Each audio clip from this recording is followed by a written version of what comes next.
ஆண்டாள் திருவடிகளே சரணம். ஆழ்வார் எம்பெருமானார் ஜீயர் திருவடிகளே சரணம். ஜீயர் திருவடிகளே சரணம்.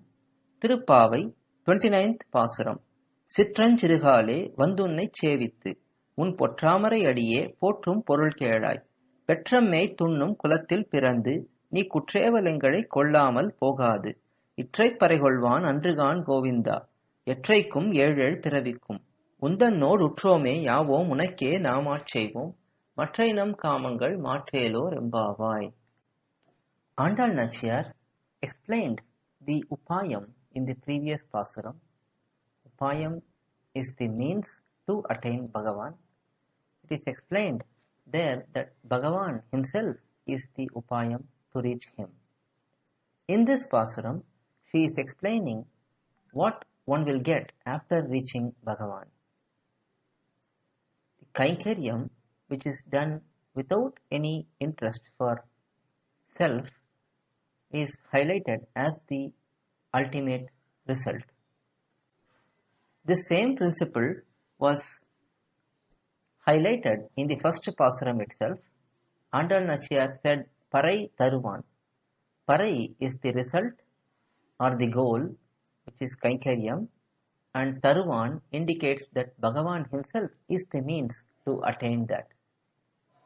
There is a small difference in the explanation in the first pasuram and in this 28th and 29th pasurams.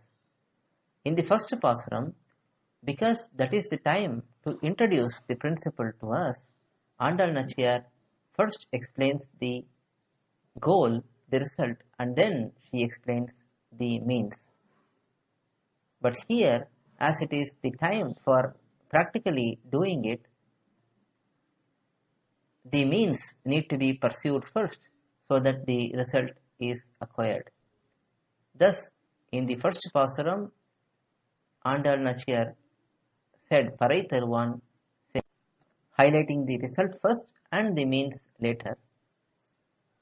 And here, the means is highlighted first and the result is highlighted next.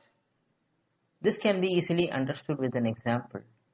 When somebody is in pursuit of a particular goal, he should be explained the greatness of that result. Then only they will have the desire to know about the means to attain that desire.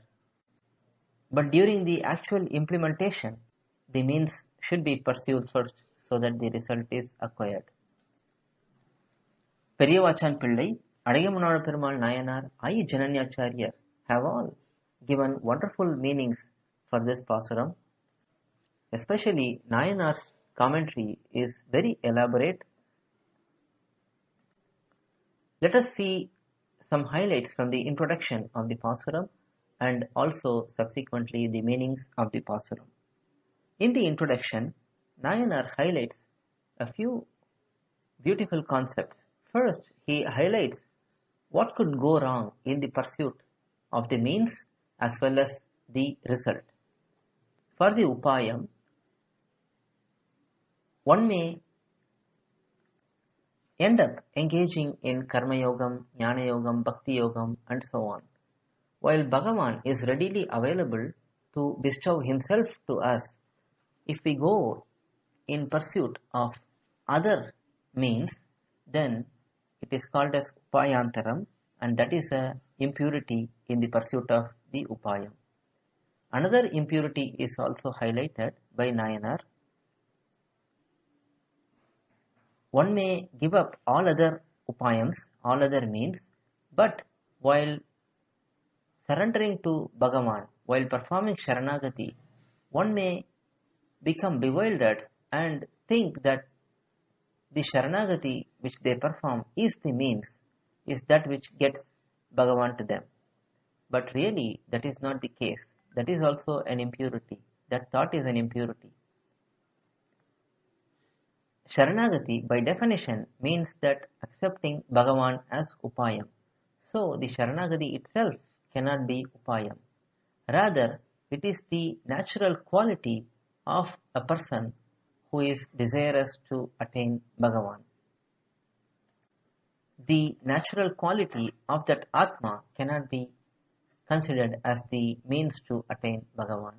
Rather, it is just a quality in the Atma, which is expected in the Atma.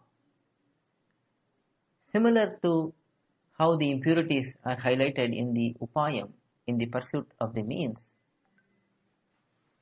same is explained in the Upayam, the pursuit of the result as well. Prayojanantaram means after performing Sharanagati to Bhagavan, if we ask him for lowly worldly pleasures, worldly joys, or even heavenly pleasures in this samsaram, in the material realm, or even kaivalyam, which is being freed from all material bondage. If we ask for any of that and if we leave Bhagavan, that is an impurity. One should always seek out for the eternal kainkaryam, eternal service to Bhagavan only. Another impurity one could acquire in pursuit of the result is while performing kainkaryam, that is, after accepting that kainkaryam is the result. While performing kainkaryam, if one thinks that such kainkaryam is for the pleasure of the self, then that is an impurity. Any kainkaryam done must be fully for the pleasure of Bhagavan only, not for our benefit, not for mutual benefit. It should only be for Bhagavan's benefit and pleasure. These impurities in both Upayam and Upayam are beautifully explained in this manner by Nayanar. Nayanar also highlights 6 aspects which come about as part of pursuing Bhagavan as the means. First, the great craving to reach Bhagavan, which is an outcome of the taste in attaining him. Second, Bhagavan is the goal to be attained, but due to lack of any other proper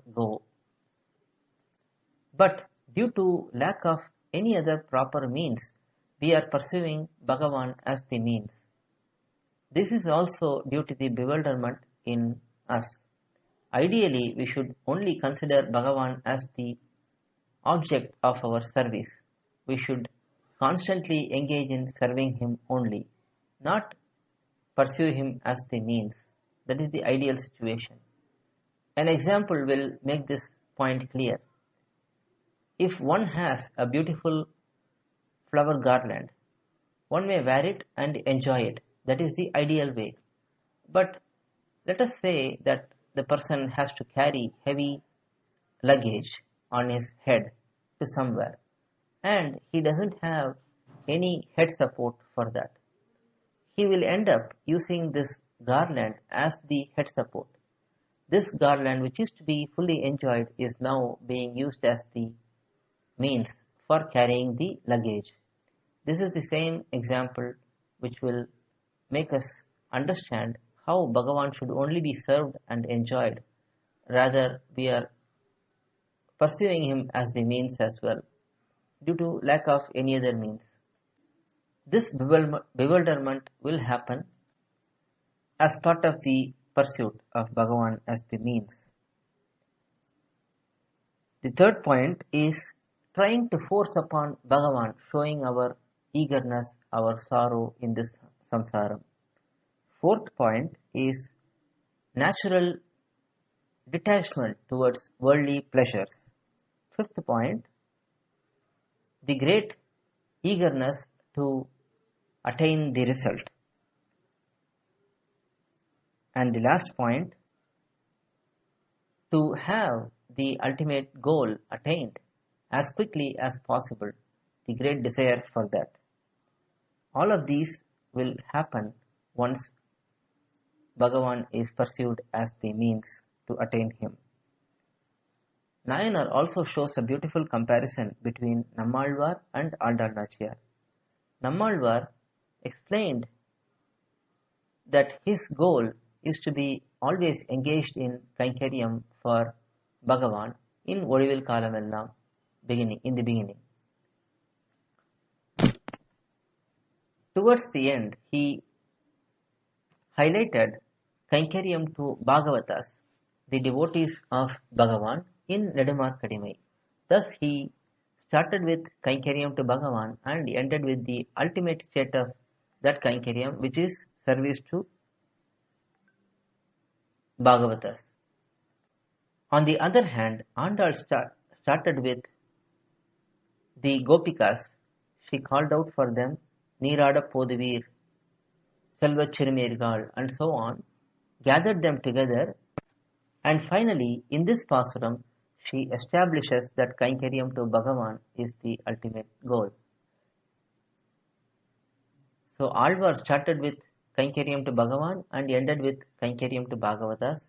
Andal Nachiyar started with Kainkariam to Bhagavatas and she established the Kainkariam to Bhagavan in the end. So, in this pasuram, Andal Nachiyar highlights her eagerness and the importance of engaging in selfless Kainkariam. Let us now see the meanings of this pasuram. Govinda, oh Krishna.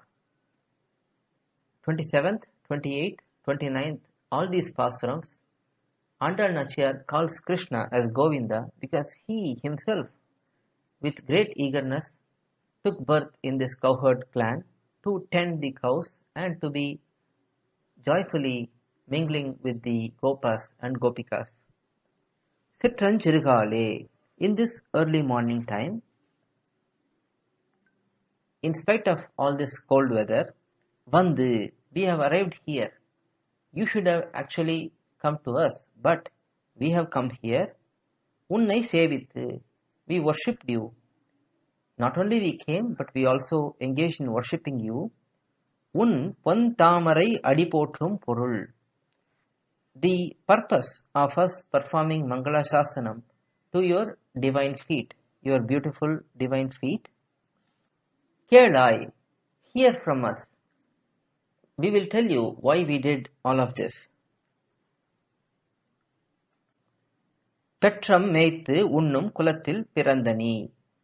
You who have taken birth in this cowherd clan which tends the cows.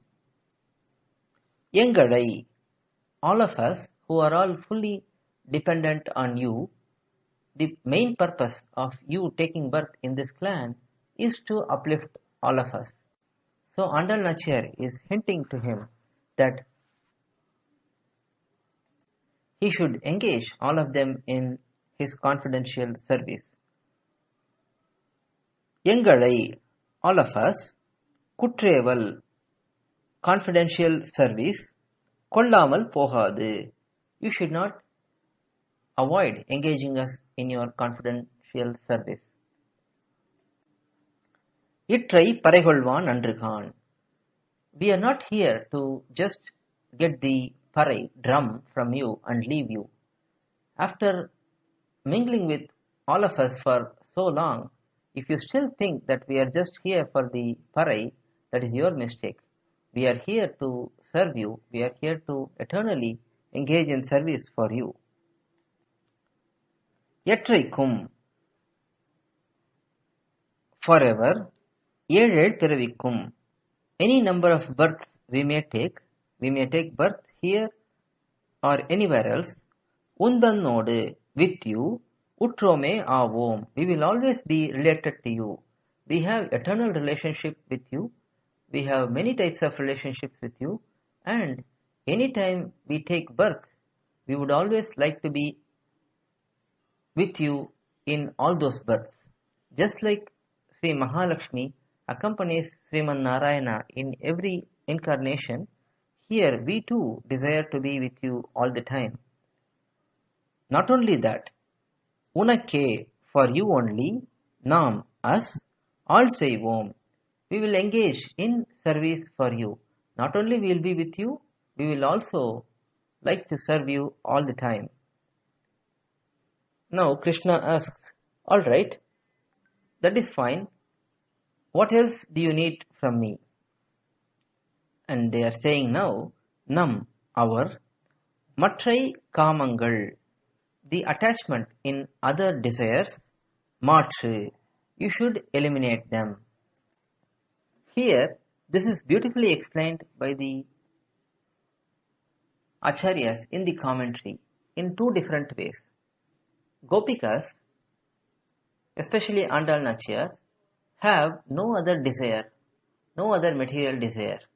They are fully devoted to Krishna and they are fully engaged in service to Krishna as well. Now, what kind of desires they may be talking about? First, the Acharyas give one explanation, which is the Gopikas are telling Krishna that we don't want to reach Paramapadam, we don't want to enjoy you as Narayana there. All we want to do is to be fully engaged with you as you being Krishna and all of us being Gopikas, only in this mood and only in this form.